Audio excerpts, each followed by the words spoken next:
नमस्कार। हौश की इस व्याख्यान श्रृंखला में आपका फिर एक बार स्वागत है और आज फिर एक बार मैं आपको आजाद हिंद फौज के उन वीरों की गाथा सुनाऊंगा जिन वीरों को नेताजी ने तगमे दिए थे, सम्मानित किया था। ऐसे ही एक वीरों में है मेजर प्रीतम सिंह। और ये मेजर प्रीतम सिंह वो थे जो कि नेताजी के साथ साइगोन तक गए थे। और यही नहीं, साइगोन के बाद 19 अगस्त 1945 के दिन वो जापान भी गए पीछे पीछे।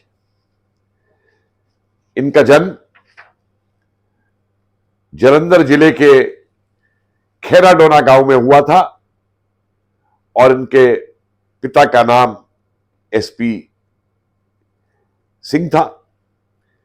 ये पहले अंग्रेजी सेना के अंदर कपूरथला इन्फेंट्री में कैप्टन थे और आजाद हिंद फौज में आने के बाद इनको लेफ्टिनेंट कर्नल पद के ऊपर जो है अल्टीमेटली बात तक गए। ये पहले मेजर प्रीतम सिंह बने, बाद में इन्हें पदोन्नति दी गई इनकी वीरता के लिए। और इनकी वीरता की एक नहीं कई कहानियां।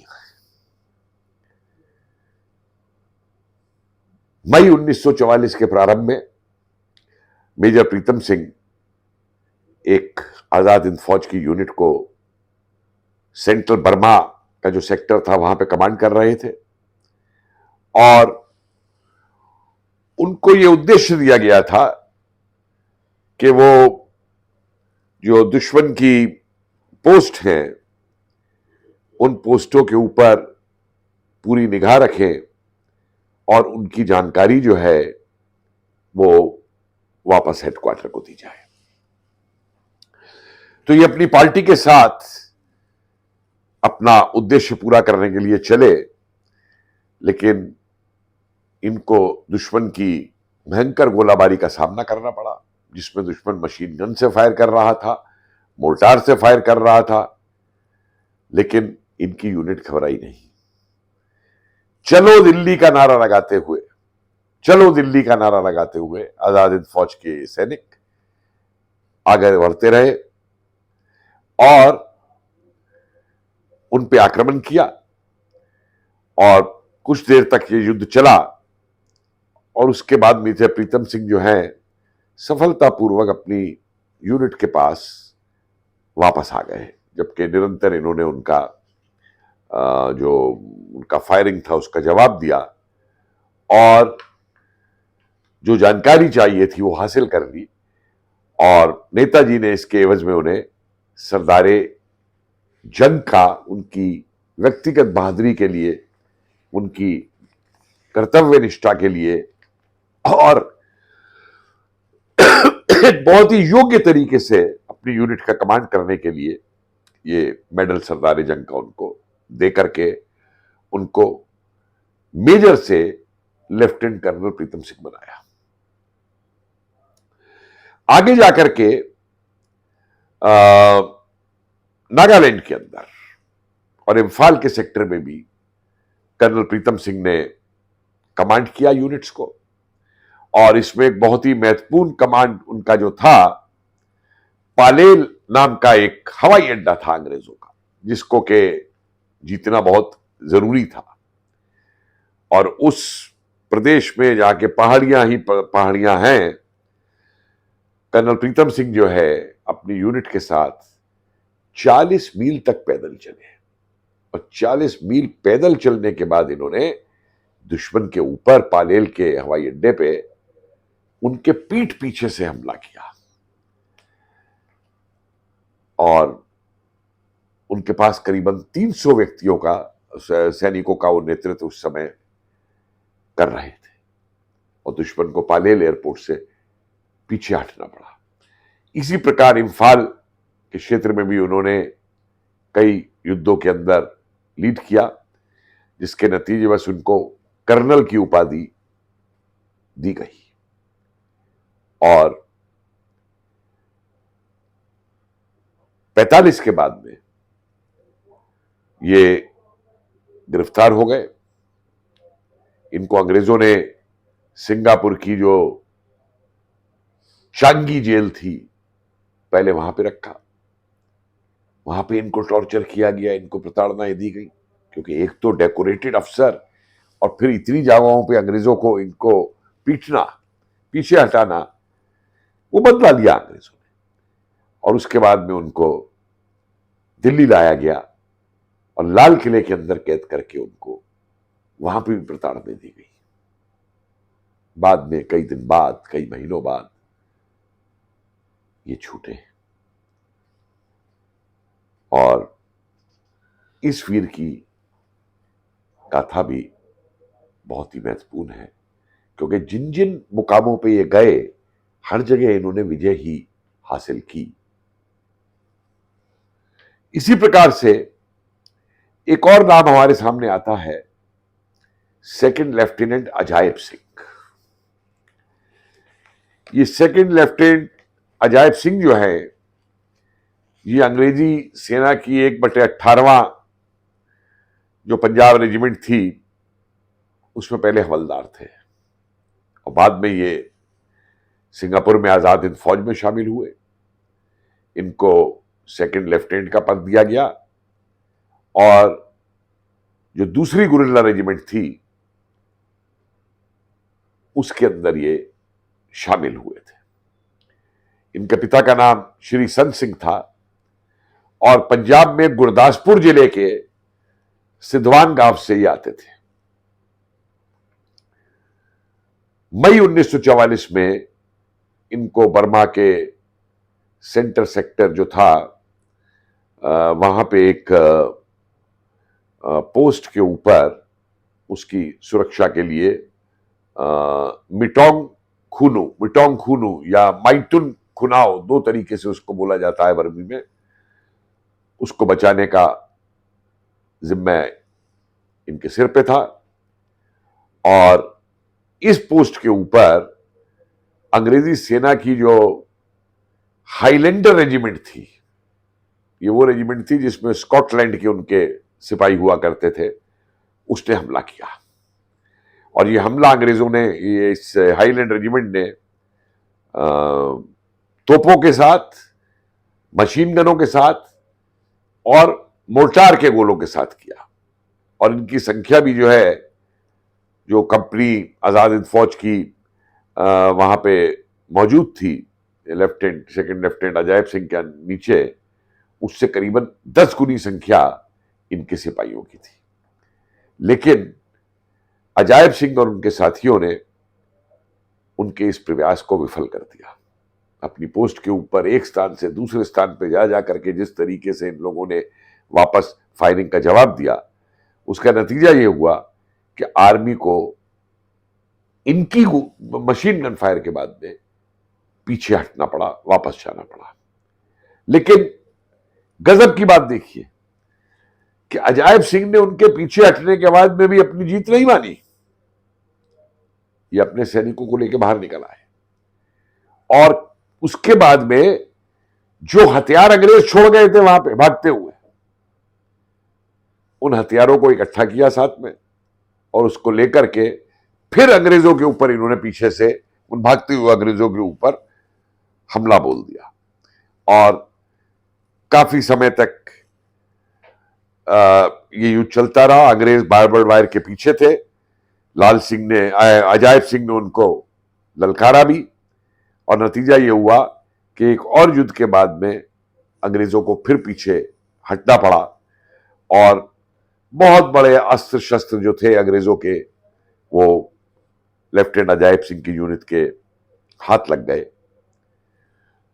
लड़ाई अभी जारी थी। जैसे मैंने बताया, उनके पास तोपें भी थी, मोर्टार भी थे, और इनके पास हथगोले की भी कमी थी और मोर्टार भी नहीं थे।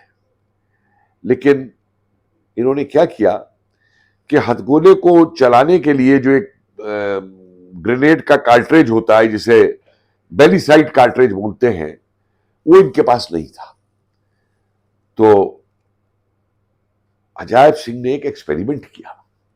देखिए, उस युद्ध की स्थिति में लड़ते हुए फायरिंग हो रही है और उसके बीच में इन्होंने क्या किया कि जो 303 की नोट की बंदूक होती है, उसको जो एम्यूनिशन फायर उससे किया जाता है, इससे उन्होंने ग्रेनेड दागने शुरू कर दिए और उनका यह प्रयोग सफल साबित हुआ और इस प्रकार से 50 ग्रेनेड उन्होंने जो है अंग्रेजी सेना के ऊपर इस तरीके से फेंके। रात हो गई, रात भर भी युद्ध चलता रहा और यह माना जाता है कि इस युद्ध के अंदर अंग्रेजों के 50 से ज्यादा सैनिक मारे गए और जबकि आजाद हिंद फौज के केवल 10 सैनिक मारे गए। और इस युद्ध की एक सबसे बड़ी खूबी और थी, आपको मालूम है लेफ्टिनेंट अजायब सिंह किनका नेतृत्व कर रहे थे? वो नेतृत्व कर रहे थे तमिलनाडु के उन कुलियों का जो आज भारत के सैनिक बन के खड़े हुए थे। तमिलनाडु के वो कुली जो वहां के बर्मा और मलाया के बगानों के अंदर एक वो श्रमिक का काम करते थे, वो आजाद हिंद फौज में आ गए थे और उनको 6 महीने ट्रेनिंग देकर के उनकी यूनिट बनाई गई थी। और इस यूनिट ने दिखा दिया कि वो जो स्कॉटिश हाईलैंडर थे, स्कॉटलैंड के ट्रेंड इंग्लैंड के सिपाही, उनको किस प्रकार मात दी जाती है। इसने यह भी साबित कर दिया कि वो जो मार्शल रेस वगैरह की थ्योरी अंग्रेजों ने चला रखी थी, वो सब बकवास है।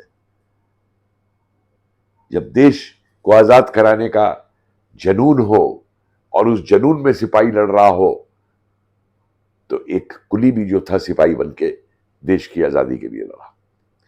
इसी प्रकार जून 1944 में सेकंड लेफ्टिनेंट अजायब सिंह को एक और काम सौंपा गया और वो काम था कि एक लेफ्टिनेंट राव की कंपनी थी जिसको अंग्रेजों ने घेर लिया था, उससे उसको बचा करके लाना, उस कंपनी को बचाना जो हमारी आजाद हिंद फौज की घिर गई थी। और अजायब सिंह ने उस पर भी हमला किया, बहुत तकड़ी मात दी अंग्रेजों को और इसके अंदर यह माना जाता है कि करीबन अंग्रेजों के 250 के करीब सिपाही जो हैं या तो मारे गए या घायल हुए, जो अपने आप में एक बहुत ही महत्वपूर्ण बात थी। एक बार और वहीं मिटांग खूनू के क्षेत्र में उनको फिर यह कार्य सौंपा गया कि लेफ्टिनेंट मनसुख लाल को, जो कि काफी गंभीर रूप से घायल हो चुके थे, उनको रिलीव किया जाए, उनको बदला जाए, उन्हें बचा के लाया जाए। और एक बार फिर उस काम को अजायब सिंह ने पूरा किया और इस काम को पूरा करते हुए उन्होंने जो अंग्रेजों की ऑब्जर्वेशन पोस्ट के ऊपर मेजर था अंग्रेज, उस अंग्रेज को अपनी गोली से मारा और उसके अलावा 2 और जो ब्रिटिश कैप्टन थे रैंक के लोग उस पोस्ट के ऊपर, उनको अपनी गोली से मारा। और एक मजे की बात इस युद्ध में यह हुई कि अंग्रेजों की तोपें जो बंदूक चला रही थी, जो अब तोप चला रहे थे, वो बेवकूफी में ऐसी तोप उन्होंने चलाई कि अंग्रेजों ने अपने ही 200 लोगों को मार दिया और शाम 4 बजे तक आजाद हिंद फौज वहां पे तिरंगा गाड़ करके खड़ी हुई थी, जबकि आजाद हिंद फौज के भी इसमें 4 अफसर और करीबन 150 के करीब सिपाही अपना बलिदान दे चुके थे, जबकि अंग्रेजों की तरफ से उनके 17 अफसर और 800 अंग्रेजी सिपाहियों को इन्होंने मारा था। सेकंड लेफ्टिनेंट अजायब सिंह को नेताजी ने तगमाए सरदारे जंग से सम्मानित किया था। एक और हमें घटना मिलती है लेफ्टिनेंट लाल सिंह और लेफ्टिनेंट कपूर सिंह की। लेफ्टिनेंट लाल सिंह जो हैं, ये पहले अंग्रेजी सेना में हवलदार हुआ करते थे राजपूताना राइफल्स में, डोगरा रेजिमेंट में भी रहे और उसके बाद आजाद हिंद फौज की जो एक्स रेजिमेंट थी, यानी बहुत ही स्पेशल रेजिमेंट, उसके अंदर वो लेफ्टिनेंट थे। ये जोधपुर जिले के राजस्थान में लोटसारा गांव के रहने वाले थे और पाप सिंह जी के पुत्र थे। और इनके साथ थे लेफ्टिनेंट कपूर सिंह, जो कि डोगरा रेजिमेंट में हवलदार थे अंग्रेजों की, और उसके बाद में आजाद हिंद फौज में जो इनको लेफ्टिनेंट का ओहदा मिला था मिलिट्री कंपनी के अंदर। इनके पिता का नाम अनंतराम था और ये हिमाचल प्रदेश के कांगड़ा जिले के थुराल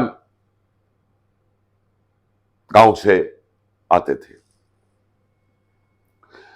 2 मई 1944 के दिन इनको बर्मा के केंद्रीय सेक्टर के अंदर युद्ध का मौका मिला। इन लोगों ने दुश्मन की 2 पिकेट्स जो थी उनको घेर लिया और चलो दिल्ली के नारे लगाते हुए ये लोग आगे बढ़े। जब ये आगे बढ़े तो वहां जो गुरखा अफसर था उसने उनसे पूछा कि तुम क्या चाहते हो। तो इन्होंने, ये गुरखा अंग्रेजों की तरफ से था, तो इन्होंने दूर से ही जवाब दिया, अंग्रेजों का खून, ब्लड ऑफ द ब्रिटिश। इसी समय लेफ्टिनेंट लाल सिंह ने देखा कि 2 ब्रिटिश अफसर जो हैं वो उस चौकी के द्वार पे आ रहे हैं पिकेट के ऊपर, और बिना कोई समय को खोए हुए लाल सिंह ने जो है एक अपने भाले के साथ उनके ऊपर हमला किया और एक अफसर को वहीं भाले से मार दिया। वो गुरखा जो था वो भी उनको नहीं बचा पाया अंग्रेजों को, लेकिन जब वो दूसरे अफसर पे हमला कर रहा था तो उसमें फिर लाल सिंह स्वयं बलिदान हो गए। लेफ्टिनेंट कपूर सिंह ने अपना रिवॉल्वर निकाला और दुश्मन पे गोली चलानी शुरू की, और चारों तरफ से, हालांकि वो दुश्मन से घिर गए थे, लेकिन उन्होंने कई दुश्मनों को मार करके फिर अपना बलिदान दिया। नेताजी ने इन दोनों वीरों को, लेफ्टिनेंट लाल सिंह को और लेफ्टिनेंट कपूर सिंह को, तगमाए वीर हिंद और तगमाए शत्रुनाश देकर के सम्मानित किया। ये थी कुछ और दास्तान आजाद हिंद फौज के उन वीरों की जिनको हमारी इतिहास की पुस्तकों में कभी याद नहीं किया, जिन वीरों को हमारे यहां भुला दिया गया। मुझे आशा है कि इन कहानियों को, वास्तविकताओं को आप अपने और साथियों के साथ भी शेयर करेंगे। आगे और इसी प्रकार कुछ और कई वीरों की कहानियां हम आपके सामने लाएंगे। नमस्कार, धन्यवाद।